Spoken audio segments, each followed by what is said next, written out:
सभी जानते हैं उत्तराखंड को देवभूमि यानी देवों की भूमि से जाना जाता है और ऐसी ही एक जगह है केदारनाथ, जहां जाना थोड़ा सा मुश्किल है, लेकिन यहाँ पहुंचकर आपकी सारी की सारी थकान दूर हो जाएगी। यहाँ पहुँचने के लिए आपको 22 किलोमीटर की हाइक करनी होगी। आप बाकी व्यवस्थाओं से भी जा सकते हो, लेकिन मैं पहली बार जा रही थी तो मैंने यही चुना, जिसमें आपको सुंदर सी घाटी और नदी से होकर गुजरना होता है। जब मेरी दोस्त ने मुझसे पूछा कि केदारनाथ चलें, तो मैं थोड़ा एक्साइटेड होगी। विश्वास नहीं हो रहा था, लेकिन सब कुछ भगवान पे छोड़ दिया कि आपकी मर्जी होगी तो जरूर मिलने आऊंगी। तो मैं और मेरी दोस्त निकलते हैं केदारनाथ की ओर, जहाँ रास्ते में हम रुकते हैं अलकनंदा और भागीरथी नदी के संगम में बसे सुंदर से शहर देवप्रयाग में।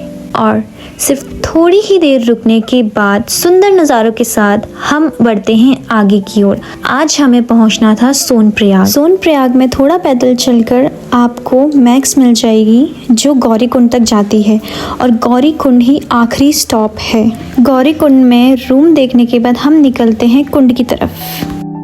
तो गाइस हम आ चुके हैं कहाँ पे?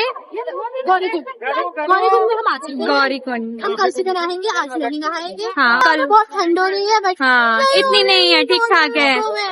अब यहाँ पे अंकल लोग नहा रहे हैं। कुंड में सभी लोग स्नान कर रहे थे।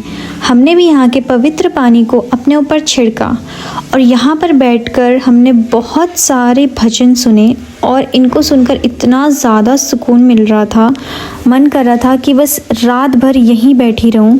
वो जो शांति का एहसास था बहुत ही ज़्यादा सुंदर था। और जाते समय हमने भेड़ों के झुंड को देखा।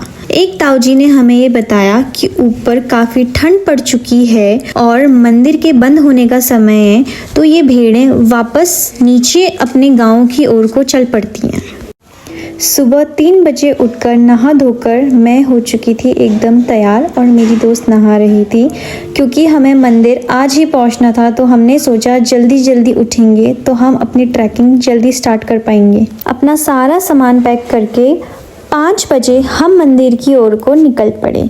मंदिर तक पहुंचने के लिए अलग अलग पड़ाव आते हैं, जिनके नाम हैं जंगल चट्टी, भीमबली, रामबाड़ा, लिंचोली, छोटे लिंचौली, केदारनाथ बेस कैंप और फिर केदारनाथ मंदिर।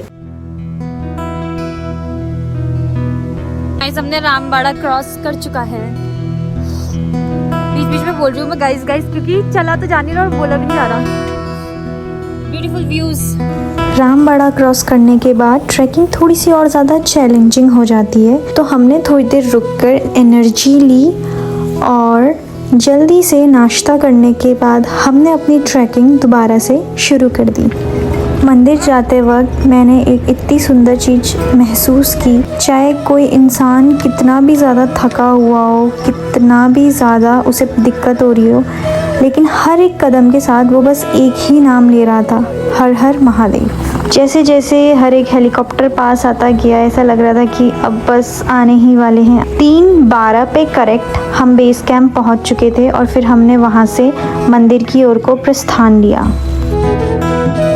और फिर वो पल आ ही गया जहां भीड़, थकान, आवाज़ें सब पीछे रह गई। सामने सिर्फ हमारे भोलेनाथ थे।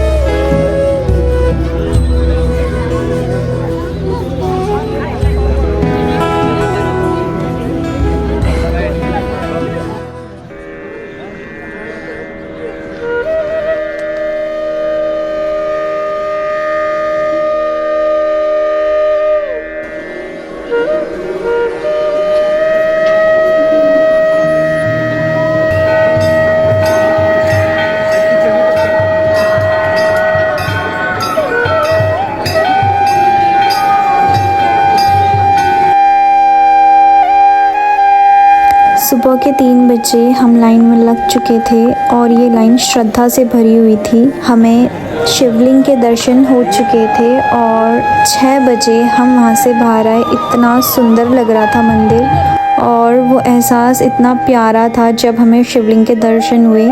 मैं सच में बता नहीं सकती, मैं इतनी ज़्यादा खुश थी।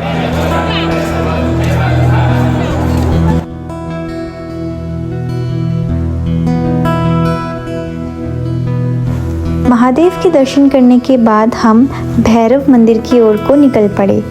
माना जाता है कि भैरव मंदिर के दर्शन करे बिना आपकी केदारनाथ यात्रा अधूरी रहती है, इसलिए इनके तो दर्शन करने ही थे।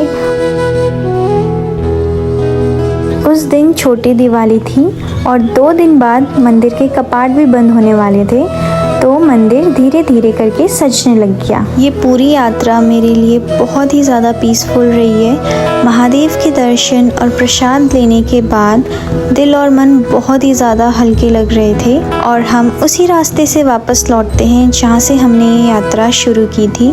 जो कुछ भी महादेव ने मुझे दिया है उसके लिए मैं दिल से ग्रेटफुल हूँ और बस यही प्रार्थना है कि जब भी वो चाहें, जब भी वो बुलाएं, मैं फिर उनके दर्शन कर पाऊँ। हर हर महादेव।